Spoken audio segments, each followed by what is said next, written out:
Vamos! C'est ça les gars! Campeón. Campeón, premier titre les amis pour le Real Madrid en 2022, la Supercoupe d'Espagne. Est-ce qu'on est heureux? Mais plus qu'heureux, c'est magnifique. En plus, on a quand même battu le Barça au tour d'avant. Je peux vous dire que là, le match, on l'a regardé en famille. C'est exceptionnel. On est quand même bien content. Le Real Madrid remporte son premier titre en 2022 avec la manière, parce que cette finale, on l'a quand même bien dominé. Largement. Dominé, franchement, comme on disait avec Jazz, on se disait, il n'y avait pas de match. En fait, c'était pas un vrai match. La vraie finale, c'était contre le Barça. Ouais. Franchement, en plus, on a au niveau de l'intensité, au niveau de la boule qu'on avait dans le ventre, la pression, tout ça.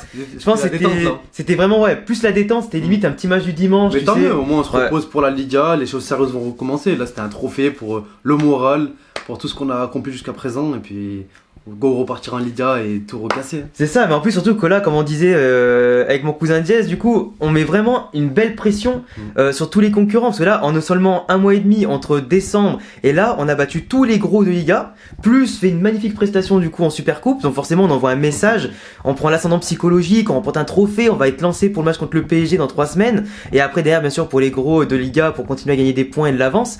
Mais là, franchement, on est pas mal. Qu'est-ce que t'as pensé globalement du Real Madrid, on va dire, sur l'ensemble du match? Sur l'ensemble du match, c'était. Il y avait rien je vais pas te dire des choses exceptionnelles parce que en soi, le match, comme on l'a dit, il n'y avait pas une intensité de ouf.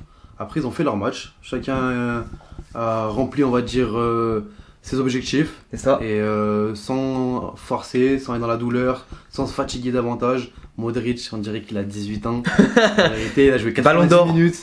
Il est exceptionnel. Et voilà, après Vinicius, qui m'a un peu déçu. Ouais, Vinicius, c'était notre flop du match. Si je devrais dire, voilà. Notre flop du match. Retenir quelque chose de négatif, on va dire, ça serait Vinicius. Mais à part ça, sinon. Lequel t'as le plus. À part Modric, que t'as dit qu'il avait comme 18 ans et tout. Modric qui est ton homme du match à toi. Je pense que je dirais pareil. Modric et Toni Kroos, bien sûr, dans la gestion du jeu, le contrôle, c'était exceptionnel comme d'habitude. Moi, là-bas, j'avais un petit peu peur parce que comme il était blessé pour le match d'avant et qu'il a pas joué, j'avais peur que du coup, bah voilà, on n'ait plus les mêmes repères, Nacho Militao, et que même des fois, il ait peur des fois de se reblesser. Mais comme d'habitude, grand champion expérience, il a été présent, il a fait 2-3 petits trucs au tout début qui auraient pu, à l'instar du penalty qui a pas été sifflé contre nous, qui aurait pu se siffler. Il est vrai, il aurait pu se siffler. Après, j'ai pas l'occasion en tête de savoir quand il avait glissé, etc.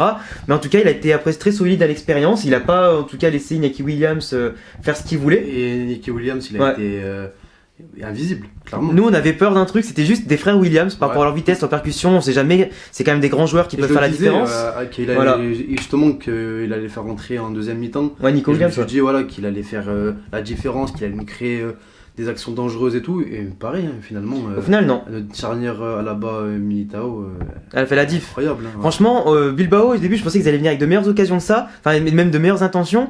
Mais on a tellement bien contrôlé le jeu, on leur a tellement laissé peu d'espace derrière, on les a tellement peu laissé respirer aussi, parce qu'après, eux, dans leur pressing, on pouvait compter sur nos artistes un peu au milieu de terrain pour sortir proprement le ballon et les prendre direct en contre et tout, et les attaques placées. Et vraiment, ce qui est bien, c'est qu'on a quand même ouvert le score assez rapidement, on va dire au bout de la 30-35e minute, un truc comme ça. Donc ça les a tués, puis après derrière le penalty qu'on met, s'il fallait tout à fait justifié. Le quart d'heure de deuxième mi-temps, il faut tout de suite marquer un but pour les casser dans l'élan en fait.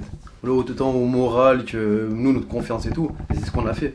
C'est ça en fait, parce qu'une fois que tu as l'équipe adverse qui essaie de donner de son mieux en fait finalement, mais qui n'ont pas le ballon, qui n'ont pas d'occasion et qu'en plus tu marques derrière dans un gros temps fort, tu les détruis. En plus du coup derrière, il faut rentrer les jeunes, Nico Williams, tout ça, mais après même après les joueurs expérimentés, comment il s'appelle, Raúl Garcia, il y a eu Yuri Berchiche et tout ça, ça a pas suffi. Nous on a tué le match et après derrière, forcément on déroule. Moi le seul truc qui m'énervait, c'était qu'il n'y a pas eu assez de joueurs madrilènes qui ont participé à la fête. C'est le problème d'Ancelotti. C'est ce qu'on disait pendant le match, c'est vrai que c'est un regret.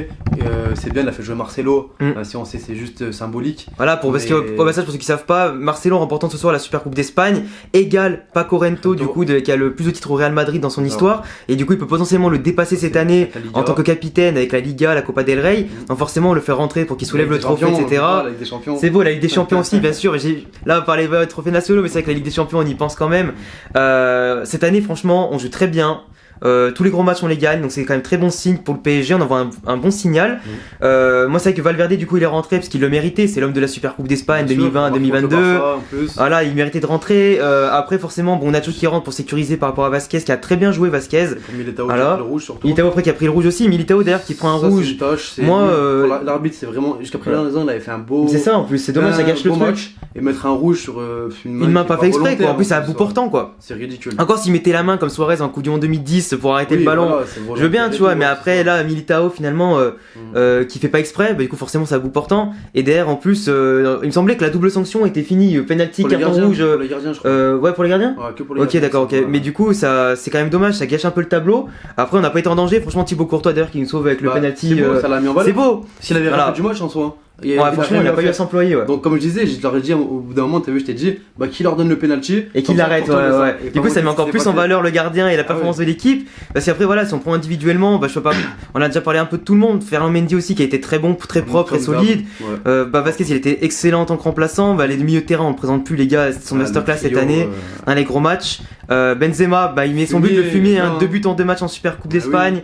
Il sera sûrement d'ailleurs élu meilleur joueur du tournoi avec Modric ou l'un des deux. Mais en tout cas, pas mal. Vinicius, dommage qu'il a un peu raté sa finale, mais la demi il était présent.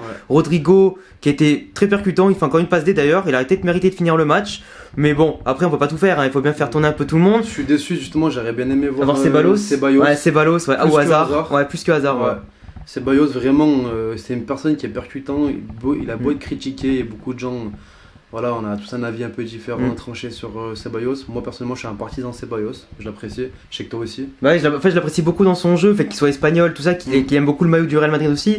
Et que voilà, après, Hazard, le truc c'est que lui, clairement depuis son arrivée, il a pesé dans aucun titre quoi. Donc c'est quand même dommage pour lui mentalement de se dire qu'il a pas eu sa chance même de jouer la Super Coupe d'Espagne ou quoi. Et Ancelotti il le boycotte, mais moi comme je dis dans chaque vidéo, Hazard ne fait pas ce qu'il faut non plus pour mériter d'avoir des minutes par rapport aux autres concurrents.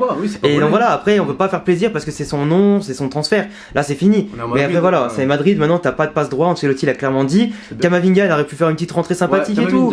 Mais après encore une fois, on peut pas donner des passes droits à tout le monde. Quand Ancelotti a ses raisons, ça aurait pu permettre de reposer un peu les anciens comme quand tu domines le jeu, que t'as le score avantagé. À la 70e il y avait 2-0, Bilbao n'était pas super dangereux. C'est ça, ouais. Tu changes un peu Kroos, Modric, tu les fais reposer. C'est dommage je trouve de les faire jouer 90 minutes sachant qu'il y a Séville qui nous talonne en Liga et tout, donc, en plus on joue mercredi contre Elche en Copa del Rey, donc c'est certes un match plus petit, mais Elche qui ont battu ce soir d'ailleurs Villarreal, donc quand même prestation intéressante, donc ça sera aussi à l'extérieur. Donc attention à eux, vous savez jamais le Real Madrid en Copa del Rey, vous avez l'habitude plutôt de sous-estimer un peu l'adversaire quand il est plus petit, donc des fois on se relâche, on perd malheureusement année après année cette coupe là. Donc là si on est sérieux, en plus sachant que les quarts de finale il y a quand même des adversaires assez abordables qui sont qualifiés, ce serait quand même con de se passer d'un trophée comme ça. Mais bon voilà, on sent que les joueurs là maintenant ils vont rentrer tranquilles, savourer le trophée, qu'ils vont se reposer, qu'ils vont pourquoi pas faire tourner un petit peu, et on verra bien comment ça se passe parce que la Liga c'est la priorité. Mais en tout cas, l'équipe aujourd'hui, elle était bonne, offensivement, défensivement. C'était des bonnes transitions, il y a eu du jeu. On était contents, on n'était pas inquiets, pas comme contre le Barça où il y avait une petite boule au ventre quand même de pression. C'était un beau classico comme on l'a pas eu. C'est ça. Donc nous maintenant, ce qu'on va faire, c'est qu'on va vous laisser. Désolé d'ailleurs, on tourne la vidéo un petit peu comme ça. Je tremble avec tout à l'heure, j'ai cadré un petit peu mal, mais bon voilà, c'est comme ça. J'ai le bras, je filme avec le bras tendu. Si j'ai un mot à dire, c'est une fois de plus, le Real Madrid, on joue pas les finales.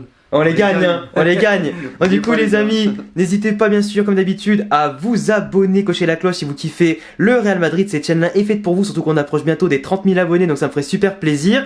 En plus le petit pouce bleu si vous avez bien sûr apprécié la victoire du Real. Tous mes réseaux s'affichent ici et en description. Et j'ai plus qu'un mot à dire, à la Madrid. Il a Damas.